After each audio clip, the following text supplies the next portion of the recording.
रोहित जी, क्या हम सही कर रहे हैं? अभी हमारी शादी नहीं हुई है, सिर्फ एंगेजमेंट, और आज हम ऐसे इस हालत में हैं। क्या ये हमारे रिलेशन के लिए ठीक है? कुसुम ने रोहित के बढ़ते इरादों को रोक दिया और संकोच करते हुए उसे देखने लगती है।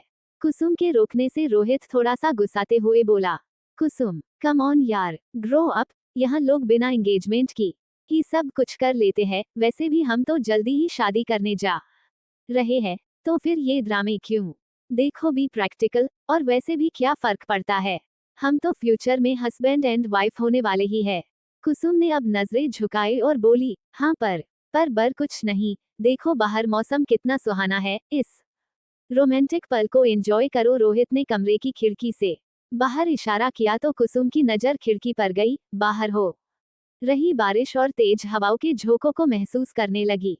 रोहित ने मौके का फायदा उठाते हुए अपने दोनों हाथों में कुसुम का चेहरा भर लिया, उसकी आंखों में देखते हुए माथे पर किस कर दिया। एक स्त्री को जीतने के लिए सबसे पहले उसका भरोसा जीतना अनिवार्य होता है। कुसुम भी यहाँ अपना भरोसा हार चुकी थी और ये काम रोहित को बखूबी आता है। उसने कुसुम के साथ ये पड़ाव पार कर लिया था। कुसुम रोहित के सामने खुद को समर्पित कर चुकी थी। 20 साल की कुसुम सेकंड ईयर की स्टूडेंट थी। वो निहायत ही खूबसूरत और बेहद ही इनोसेंट लड़की थी, दिखने में दुबली पतली इंद्र की किसी अप्सरा के समान। कुसुम पहली ही नजर में किसी भी मर्द को भा जाने वाली लड़की थी। बचपन से ही कुसुम एक पारिवारिक और परिवार की जिम्मेदारियों को सर्वोपरि मानती थी। उसके घर में उसके बड़े भाई और भाभी के अलावा कोई नहीं था। उसकी जिंदगी अपने भैया और भाभी के इर्द गिर्द ही घूमती थी। वही रोहित एक रसूखदार अमीर परिवार का बिगड़ैल बेटा था। वो शहर के बड़े कॉलेज में पढ़ाई करता है। उसके पापा पॉलिटिक्स में सक्रिय भूमिका में निभाते हैं, जिसका फायदा वो पल पल उठाता रहा है। उसकी एंगेजमेंट से पहले उसके कई शहरी लड़कियों के साथ रिलेशंस के चर्चे आम होते रहते थे। उसका मानना था लड़की केवल मनोरंजन का साधन मात्र होती है। कुसुम की शादी उसके एक दूर के रिश्तेदार ने अपनी पहुंच का इस्तेमाल करके किसी तरह से रोहित के साथ फिक्स करा दी थी। उनकी एंगेजमेंट को अभी महीना भी नहीं हुआ था। रोहित ने कुसुम के साथ जान पहचान बढ़ाने के लिए उसे पहली बार अकेले में मुलाकात करने के लिए बुलाया था, जिसके लिए उसने कुसुम की भाभी से स्पेशल परमिशन ली थी। उस मुलाकात के बाद कुसुम और रोहित आपस में घुल मिल गए थे। धीरे धीरे महीना कब गुजर गया पता नहीं चला। एक दिन अचानक कुसुम को पता चला कि उसके शरीर में कुछ हार्मोनल बदलाव हो रहे हैं। उसने अपने मन को बात दुखी होकर अंजलि को बताया। अंजलि, हम पेट से है। उद्धरण चिन्ह। क्या ये क्या कह रही हो कुसुम? अभी लास्ट मंथ ही तुम्हारी मगनी हुई है और अब पेट से? अंजलि ने कुसुम को हैरानी से पूछा।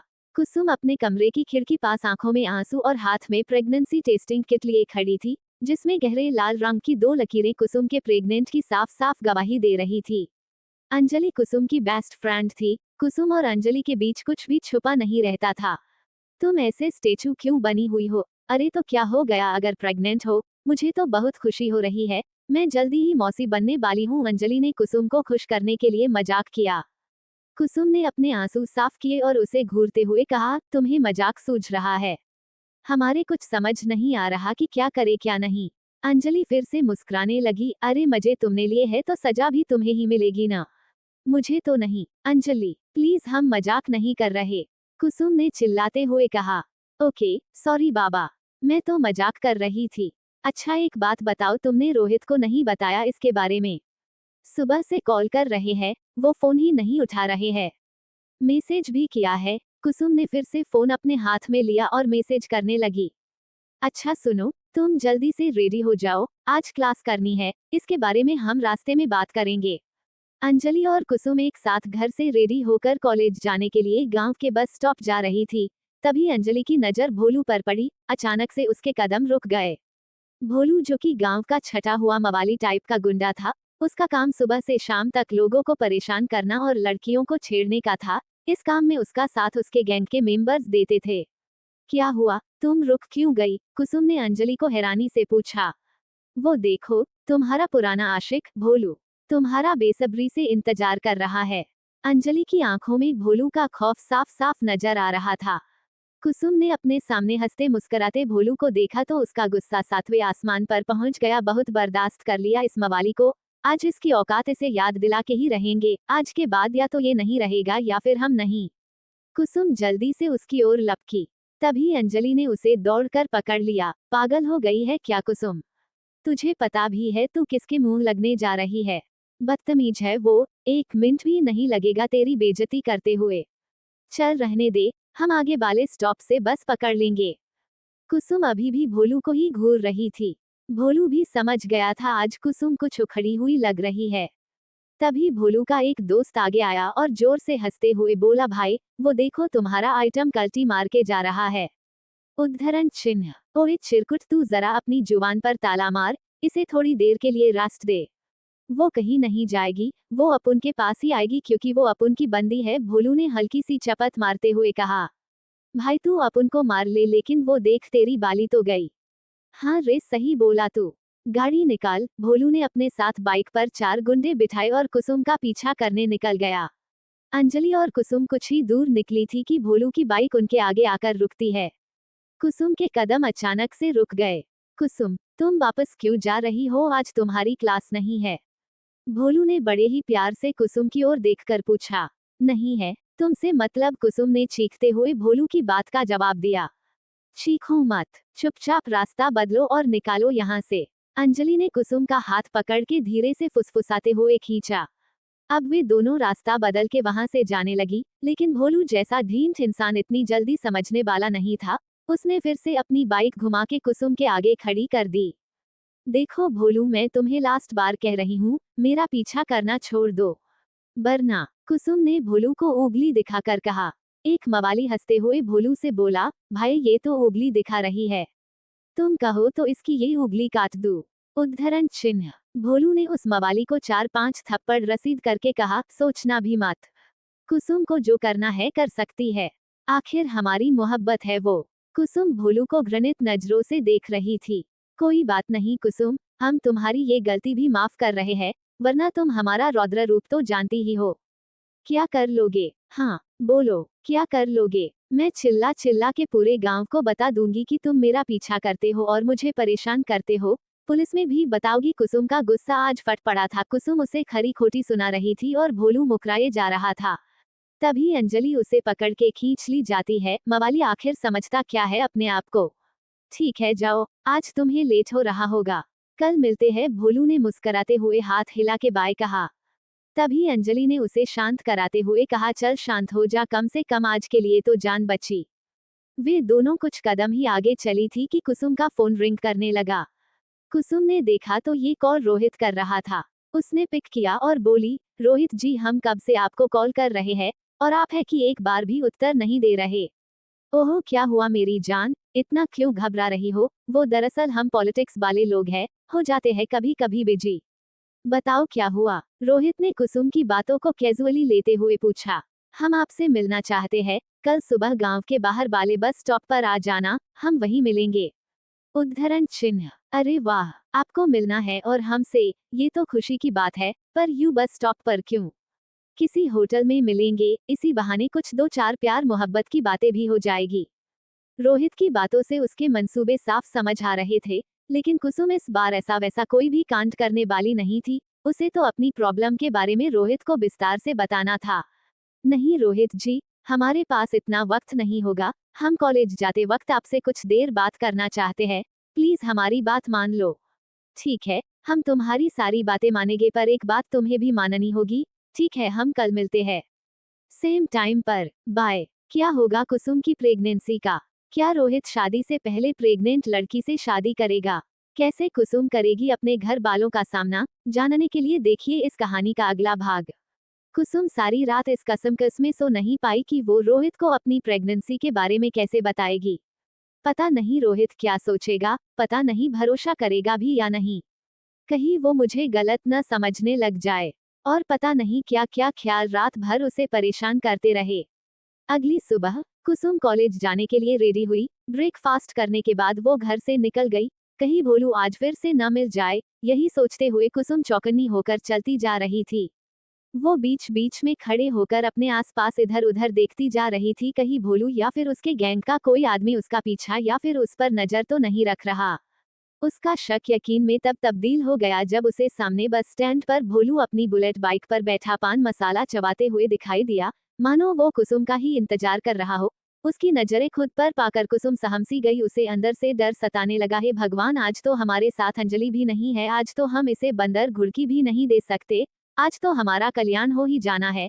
हे माता रानी, रक्षा करो। कुसुम का बदन पसीना पसीना होने लगा। जैसे ही भोलू ने देखा कुसुम के कदम रुक चुके हैं, अब वो और आगे नहीं बढ़ रही है, तो उसने अपनी बाइक स्टार्ट करने लगता है। अचानक से कुसुम के मुंह से चीख निकल जाती है, क्योंकि उसके कंधे पर किसी ने पीछे से हाथ जो रखा था। अंदर से डरी हुई कुसुम ने जब पलट के देखा तो उसके सामने रोहित का मुस्कुराता हुआ चेहरा दिखाई दिया। एक लंबी सी राहत भरी सांस लेकर कुसुम ने कहा, आपका बाये, मेरी तो जान ही निकल गई थी। कुसुम ने अपना एक हाथ अपने सीने पर रख लिया। रोहित की मुस्कान बड़ी हो गई। सरप्राइज, कैसा लगा मेरा सरप्राइज? कुसुम ने इतरा कर कहा, सरप्राइज ऐसे कौन देता है? मैं देता हूँ। और कौन देता है? अच्छा चलो बैठो, ज्यादा देर करना ठीक नहीं है, अभी कोई मुझे यहाँ देख न ले। रोहित ने जल्दी से अपनी बाइक स्टार्ट की। जैसे ही भोलू ने देखा कि कुसुम किसी लड़के के साथ बाइक पर बैठकर जा रही है, उसके अंदर एक अलग ही प्रकार की चिंगारी जल उठी। वो आग बबूला हो उठा। उसने अपने कमर पर लगे कट्टे पर हाथ डाला। उसने कट्टा निकाला ही था कि उसके एक साथी ने उसे पकड़ के रोक लिया। क्या बाबरे हो गए हो भोलू? एक लड़की के चक्कर में फिर से अंदर जाना चाहते हो क्या? याद करो, अभी तुम्हें पूरे 2 महीने भी नहीं हुए हैं, 6 महीने अंदर रह के आए हो। लेकिन तुम समझ नहीं रहे हो, हम कुसुम को हासिल करने के लिए कुछ भी कर सकते हैं, किसी भी हद तक जा सकते हैं, फिर चाहे किसी भी शहरी बेरुपये की जान भी लेनी पड़े तो ले लेंगे। मेरे दोस्त अभी शांत हो जाओ, हम कुछ सोचते हैं, इसका क्या करना है। उद्धरण चिन्ह। रोहित जी, आप हमें यहाँ कहाँ लेकर आ गए? हमें ये सब बिल्कुल भी पसंद नहीं है, और वैसे भी हमारे पास इतना टाइम कहाँ है, हमें कॉलेज जाकर क्लास भी अटेंड करनी है। आज अंजलि नहीं आई है, उसे भी नोट्स देने हैं। एक बड़े से 5 सितारा होटल की खूबसूरत बिल्डिंग के सामने खड़े रोहित से आश्चर्य से देखते हुए कुसुम ने कहा। रोहित चिरपरिचित अंदाज में मुस्कुराया और बोला, ये पाई बड़ाई और सहेली की फिक्र तो हर रोज करती हो, आज मौका मिला है तो एंजॉय कर लो। कुसुम आश्चर्य में मुस्कुराए, एंजॉय? नहीं जी, एंजॉय करने के लिए पूरी लाइफ पड़ी हुई है, अभी वक्त है खुद को कुछ बनते हुए देखने का। वैसे भी लास्ट ईयर है पाई का, आगे का पता नहीं, आप हमें मौके देंगे या नहीं। रोहित ने बिना किसी झिझक के कुसुम के गाल पर अपना हाथ रखा और प्यार से सहलाते हुए कहा, कैसी बात कर रही यार, तुम जहां तक चाहो अपनी पढ़ाई जारी रख सकती हो, हमारे घर में एजुकेशन को बढ़ावा दिया जाता है। रोहित की बात सुन के कुसुम के चेहरे पर चमक और मुस्कान आ जाती है, लेकिन अगले ही पल उसके फेस पर मायूसी छा जाती है। क्या हुआ, तुम्हें उदास क्यों हो गई? तुम्हें तो खुश होना चाहिए, आज तुम अपने मंगेतर के साथ हो। रोहित ने कुसुम का हाथ पकड़ा और होटल के अंदर जाने लगा। संकोचित होते हुए कुसुम उसके साथ अंदर चली गई। सुनो न रोहित जी, प्लीज ये सब करने का क्या जरूरत है? हमें कॉलेज के पास मिलना था आपसे, और आप है कि हमें कहाँ ले आए। उद्धरण चिन्ह। क्या कुसुम, तुम भी थोड़ा खुद को भी टाइम दो, तुम किसी गैर के साथ नहीं हो, तुम मेरे साथ हो, मेरे साथ, तुम अपने होने वाले हस्बैंड के साथ हो। रोहित ने कुसुम को पकड़ के बुक की हुई टेबल पर बिठाया। कुसुम शर्माते हुए मुस्कुराए और अपने दोनों हाथों से अपनी आंखें छुपाकर बैठ गई। अच्छा, अब शर्माना बंद करो और बताओ क्या खाओगी। रोहित ने कुसुम का हाथ अपने हाथ में पकड़ लिया। एक पुरुष का स्पर्श महसूस करते ही कुसुम के मुंह से हल्की सी आह सी निकल गई, उसके रोंगटे खड़े होने लगे। कुसुम हल्के से अपना हाथ छुड़ाया। कुसुम ने एक बार रोहित की ओर देखा और फिर टेबल पर रखे मेन्यू कार्ड पर नजर दौड़ाई। अरे क्यों आप इतना सारा खर्चा करने पर लगे हुए हो? देखो ना कितना महंगा खाना है इसमें। चलो ना बाहर हम किसी स्टॉल पर खा लेंगे, और तो और वो बहुत टेस्टी भी होता है। रोहित ने कुसुम का हाथ अपने हाथ में लिया। तुम महंगे सस्ते की टेंशन मत लो, मेरे लिए ये कुछ भी नहीं है, तुम अपनी पसंद का खाना ऑर्डर कर दो। आखिर तुम मेरी होने वाली बीबी हो, मैं तुम्हारे लिए इतना तो कर सकता हूँ। कुसुम थोड़ा सा मुस्कुराए और फिर मेन्यू कार्ड पर नजरें दौड़ने लगी। कुसुम की पसंद का खाना ऑर्डर किया गया। खाना खाने के बाद कुसुम ने चलने को कहा तो रोहित ने एक बार फिर से कुसुम को रोका और बैठने को कहा। अभी तो रुको, अभी तो आइसक्रीम का मजा लेना बाकी है। क्या रोहित जी, आप भी न, अब हमारे पेट में जरा भी जगह बाकी नहीं है, हमने पेट भर के खाना खा लिया है, प्लीज रहने दो, फिर कभी खाएंगे आइसक्रीम। कुसुम ने रोहित को इंसिस्ट किया तो रोहित ने एक प्यारी सी स्माइल दी और ऑर्डर कैंसिल कर दिया। आप हमारी बात नहीं सुन रहे हैं, हम जो बात कहने के लिए आपसे मिलने आए हैं, कम से कम वो कहने का मौका तो दीजिए ना। अच्छा बोलो, क्या बात है? अब कुसुम के चेहरे पर मायूसी छा गई। संकुचित मन से कुसुम ने कुछ कहना चाहा पर अचानक से वो शांत पड़ गई, उसका चेहरा सफेद हो गया। उसकी आंखें लज्जा से नीचे झुक रही थी। क्या हुआ तुम्हें, अचानक से तुम्हारा चेहरा सफेद क्यों पड़ रहा है? रोहित ने कुसुम का फेस अपनी दोनों हथेलियों में भर लिया। कुसुम की आंखें अब नम हो चली थी। अरे क्या हुआ, तुम कुछ बोल क्यों नहीं रही हो? कोई प्रॉब्लम हुई है तो हमें बताओ, हम हैं ना? रोहित ने कुसुम को कॉन्फिडेंस देते हुए पूछा। कुसुम की खामोशी और नर्वसनेस को देखते हुए रोहित ने कहा, मुझे पता है तुम यहाँ पर कंफर्ट फील नहीं कर रही हो, एक काम करते हैं, आओ मेरे साथ आओ। रोहित ने कुसुम का हाथ पकड़ा और अपने साथ चलने को कहने लगता है। कुसुम भी बिना कुछ कहे ही रोहित के साथ चली जाती है। रोहित कुसुम को लिफ्ट से चौथे माले पर रूम नंबर 405, जो कि उस होटल का सबसे महंगा स्वीट था, रोहित ने अपने नाम पर बुक कराया हुआ था। रोहित कुसुम को रूम के अंदर लेकर पहुंच गया। रूम को इस तरह से सजाया गया था जैसे उसे सुहाग रात के लिए तैयार किया गया हो। सुगंधित पुष्प अपनी महक फैला रहे थे। कमरे के अंदर हल्की गुलाबी रंग की रोशनी किसी भी कपल को रोमांटिक करने के लिए काफी थी। कुसुम की नजर सामने की दीवार पर गई जहां पर बड़े बड़े अक्षरों में लिखा हुआ था सरप्राइज।